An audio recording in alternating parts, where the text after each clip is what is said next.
बिस्मिल्लाहिर्रहमानिर्रहीम। Dear students, आज के लेक्चर में हम फर्स्ट ईयर चैप्टर 2 स्टार्ट किया हुआ हमने वेक्टर्स एंड इक्विलिब्रियम। तो आज के लेक्चर में हम डिस्कस करने वाले हैं multiplication of a vector by a scalar. तो चलिए देखते हैं। फिज़िकल क्वांटिटीज़ की डायरेक्शन के लिहाज से दो टाइप्स होती हैं। उसमें नंबर वन टाइप होती है स्केलर क्वांटिटीज़ और नंबर टू टाइप होती है वेक्टर क्वांटिटीज़।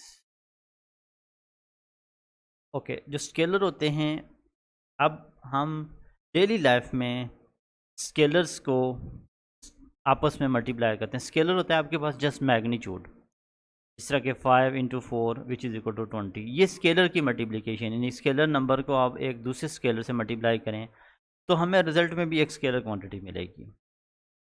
और स्केलर को हम वेक्टर से भी मल्टीप्लाई कर सकते हैं या वेक्टर को हम स्केलर से भी मल्टीप्लाई कर सकते हैं। अगर हम स्केलर को वेक्टर से मल्टीप्लाई करें तो इस लेक्चर में हम स्केलर को वेक्टर से मल्टीप्लाई करने जा रहे हैं, यानी स्केलर क्वांटिटी होती है आपके पास। अब स्केलर की आगे मज़ीद दो टाइप्स होती हैं। एक तो हो गया ना आपके पास जो स्केलर होते हैं जो नॉन डायमेंशनल होते हैं, नॉन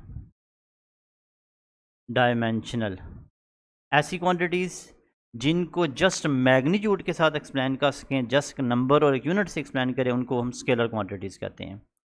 अब स्केलर में भी पहला होता है नॉन डायमेंशनल। नॉन डायमेंशनल ऐसे स्केलर्स जो जस्ट डिजिट्स होते हैं, जो जस्ट नंबर्स होते हैं, ठीक है। इसमें कोई भी डायमेंशन, कोई यूनिट नहीं होती, इसकी यूनिट नहीं होती, यूनिट लेस होते हैं।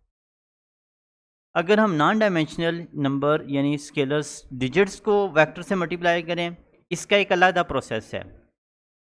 और अगर हम डायमेंशनल यानी कि ऐसे स्केलर्स जिनमें यूनिट्स इन्वॉल्व हो, जैसा कि 10 किलोग्राम, अब 10 हो गया नंबर और इसके साथ यूनिट इन्वॉल्व है किलोग्राम, तो इसकी कोई डायमेंशन होगी, इसकी कोई यूनिट होगी। तो अगर इसको हम वेक्टर से मल्टीप्लाई करें तो क्या होगा? तो ये दो तरह की हम मल्टीप्लिकेशन हम देखेंगे यहाँ पे। स्केलर को वेक्टर से मल्टीप्लाई करने के दो तरीके हैं। एक, अगर स्केलर कोई नंबर हो उसको हम वेक्टर से मल्टीप्लाई करते हैं, तब प्रोसेस क्या होगा? अगर स्केलर कोई आपके पास एक फिजिकल क्वांटिटी है जिसकी कोई डायमेंशन है, जिसकी कोई यूनिट है, इसको हम वेक्टर से मल्टीप्लाई करते हैं तो तब क्या होगा? तो इसमें चलिए स्टार्ट करते हैं। सबसे पहले हम बात करते हैं नॉन डायमेंशनल स्केलर्स को। जब नॉन डायमेंशनल में आता है जस्ट नंबर। अब नंबर अगर सपोज करते हैं आपने, अगर स्केलर जो है वो पॉजिटिव है, यानी अगर हम वेक्टर को मल्टीप्लाई करते हैं with the positive number, positive number हम यानी n इज़ ग्रेटर देन 0, तब क्या होगा? मिसाल के तौर पे ये एक वेक्टर है, हम इसको +2 से मल्टीप्लाई करते हैं, +2a हो जाएगा।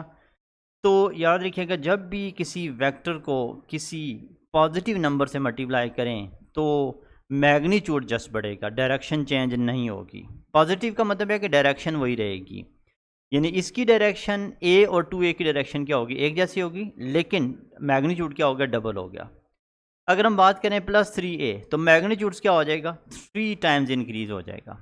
इसका क्या मतलब हुआ कि जो n नंबर है मैग्नीट्यूड n टाइम्स इंक्रीज़ हो गया, तो मैग्नीट्यूड होगा na, यानी n 1 हो, 2 हो, 3 हो, जितना होगा वो उतने टाइम्स क्या हो जाएगा? उसका मैग्नीट्यूड इंक्रीज़ होगा, लेकिन डायरेक्शन चेंज नहीं होगी।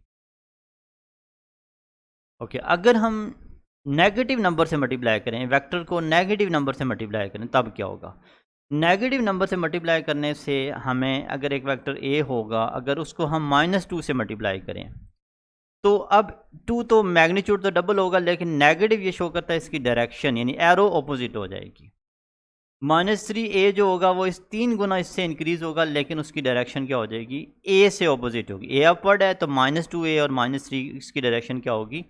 रिवर्स हो जाएगी, चेंज हो जाएगी। तो ये था कि अगर हम नॉन डायमेंशनल स्केलर्स को मल्टीप्लाई करते हैं, और अगर हम डायमेंशनल स्केलर को किसी वेक्टर से मल्टीप्लाई करते हैं, तब क्या होगा? यानी अगर हम डायमेंशनल स्केलर को किसी वेक्टर, मिसाल इसकी सिंपल है कि अगर हम मैथ्स एक स्केलर क्वांटिटी है, ठीक है, क्योंकि मैथ्स एक स्केलर इसलिए होता है क्योंकि मैथ्स में जस्ट इसका होता है, आपके पास जस्ट मैग्नीट्यूड होता है, डायरेक्शन नहीं होती। अगर हम स्केलर मैथ्स को मल्टीप्लाई करते हैं वेक्टर वेलोसिटी के साथ, स्केलर मास को वेक्टर वेलोसिटी के साथ मल्टीप्लाई करते हैं तो रिज़ल्ट में हमें मोमेंटम मिलेगा। ठीक है, प्रोडक्ट हमें मिलेगा, मोमेंटम मिलेगा। मोमेंटम जो है ये आपके पास क्या है, जो मास और वेलोसिटी का जो प्रोडक्ट है, यानी मास की डायमेंशन, फॉर एग्जाम्पल मास की यूनिट है किलोग्राम और वेलोसिटी की डायमेंशन है मीटर पर सेकेंड। अब इसको हम मल्टीप्लाई करें तो जो मोमेंटम आएगा उसकी यूनिट होगी किलोग्राम मीटर पर सेकेंड। इसका मतलब ये हुआ कि मास और वेलोसिटी के जो प्रोडक्ट की डायमेंशन होगी वो मोमेंटम के डायमेंशन के बराबर होगी। यूनिट और डायमेंशन एक ही चीज़ होती है क्योंकि हम डायमेंशन को यूनिट से ही डिराइव करते हैं। थोड़ा सा इसको हम वर्डिंग में देख लेते हैं कि वर्डिंग में हमने क्या चीज़ लिखनी है। When a velocity vector is multiply by scalar mass, जब हम वेलोसिटी वेक्टर को स्केलर मास से मल्टीप्लाई करते हैं, मास एक डायमेंशनल स्केलर है, then product is a new physical quantity called momentum and the dimension of the momentum is must be equal to mass and velocity. तो उस momentum की जो डायमेंशन होगी वो मास और वेलोसिटी के प्रोडक्ट के बराबर होगी। तो ये था आज का लेक्चर। इसमें हमने जस्ट ये चीज़ देखी है कि हम अगर किसी स्केलर को वेक्टर से मल्टीप्लाई करते हैं तो उसके लिए क्या प्रोसेस हो सकता है, और अगर स्केलर कोई नंबर होगा तो तब क्या होगा, अगर स्केलर कोई एक फ़िज़िकल क्वांटिटी हो, जैसे कि मैथ एक स्केलर फ़िज़िकल क्वांटिटी है, अगर हम फ़िज़िकल क्वांटिटी स्केलर क्वांटिटी को वेक्टर से मल्टीप्लाई करते हैं तो तब क्या होगा। इससे नेक्स्ट लेक्चर्स के अंदर वेक्टर को वेक्टर से भी मल्टीप्लाई किया जाएगा, वो डिटेल नेक्स्ट लेक्चर के अंदर हम इस चैप्टर के एंड पे हमारे पास अगर लास्ट वेक्टर को वेक्टर से भी हम क्या कर सकते हैं, मल्टीप्लाई कर सकते हैं। वो चीज़ हम नेक्स्ट लेक्चर में डिस्कस करते हैं। Okay, thank you.